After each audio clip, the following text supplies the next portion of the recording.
How many times have you heard this when you were growing up? Stand up straight, put your shoulders back, stop slouching in your seat. For heaven's sakes, will you please pick up your feet when you walk?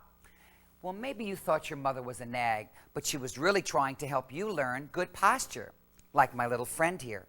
A lot of us just tuned our mothers out when she was telling us these things, and that's why today there are a lot of people with poor posture. Now, why is correct posture so important? Why did our dear mothers get so frustrated with us when we didn't listen? Well, I don't know about you, but when I don't stand up straight, when I hunch over, my back starts to kill me. Even worse, I start to look like an 80-year-old man. All right, a 60-year-old man. You're probably wondering why we're talking about posture on a weigh-in day. You thought I forgot. I knew this was a weigh-in day. Now look, I didn't forget, but when you weigh yourself today, I want you to stand up straight and tall on that scale.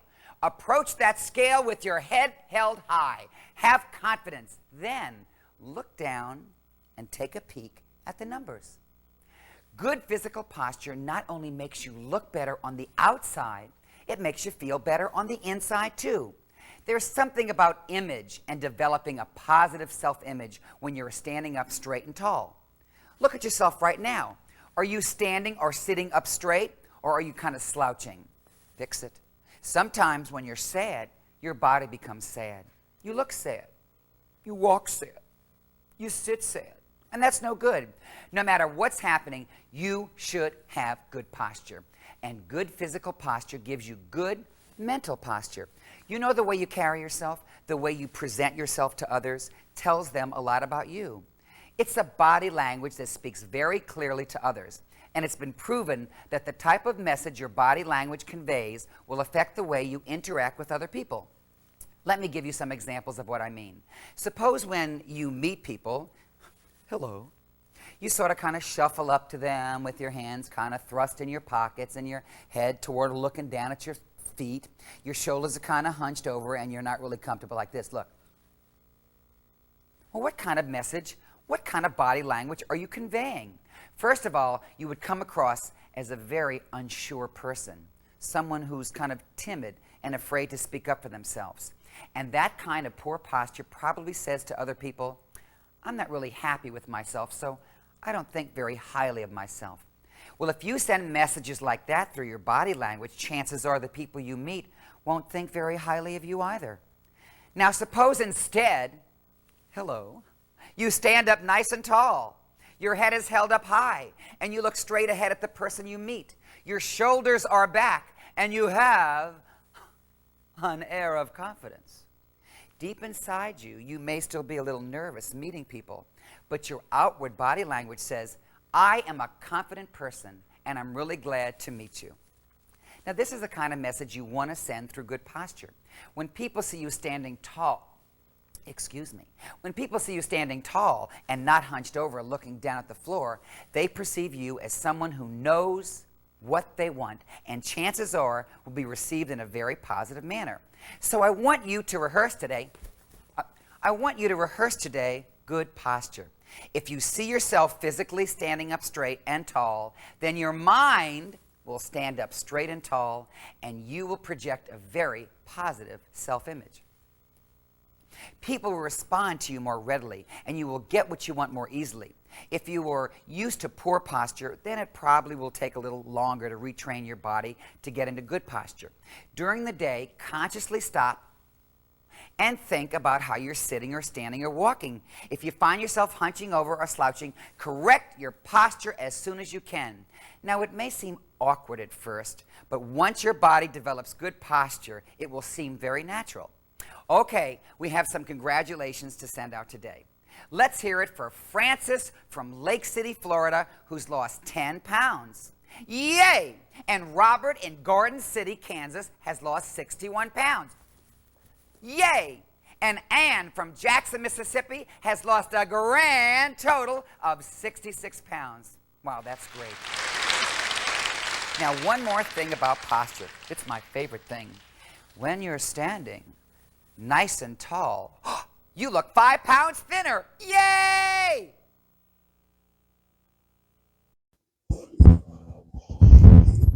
And we're back. So I wanted to address the weigh-in stuff first because even though it was last, I just want to get it out of the way. I think I'm about the same weight I was last week, which was 187.4. I think it might have been 187.2, but I mean, I didn't do as much damage as I thought I was going to do. It's been a bit stressful at work, and I admittedly had a couple pints of Ben and Jerry's, and they're gone. I need to work on using a different outlet rather than food. I did get a foot massager, so hopefully that'll help with the feet situation and maybe get me on my feet a little quicker.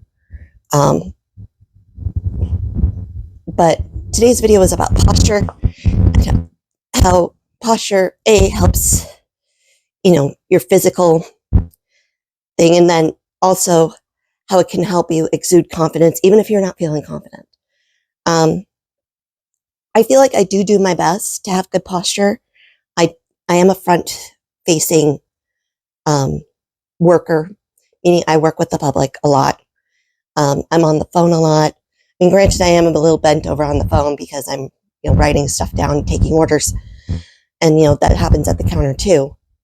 But if I'm talking one-on-one, just from doing years of theater and speech, I'm very, very good at doing eye contact and stuff like that. One thing I do want to mention with posture, I don't think this is so much of a men problem because men do tend to carry their weight in their belly. But some of us women who are overweight are top heavy. Not only am I top heavy because of just being overweight, for me, it's also genetic. On my mom's side of the family, a lot of the women, going back to my grandmother, probably past my grandmother, were heavily chested. And it has been something that I discussed with my doctor, that when I get down to a weight where we don't think I'm going to lose any more in the chest area, that we may end up doing a reduction just to help with my back. So depending on where you're at with your weight journey, if that's an issue, I mean, it certainly could be worth bringing up to your doctor when the time comes. The reason why they haven't done it with me now, even though I have that genetic predisposition, is essentially they don't want to do it twice, which makes sense.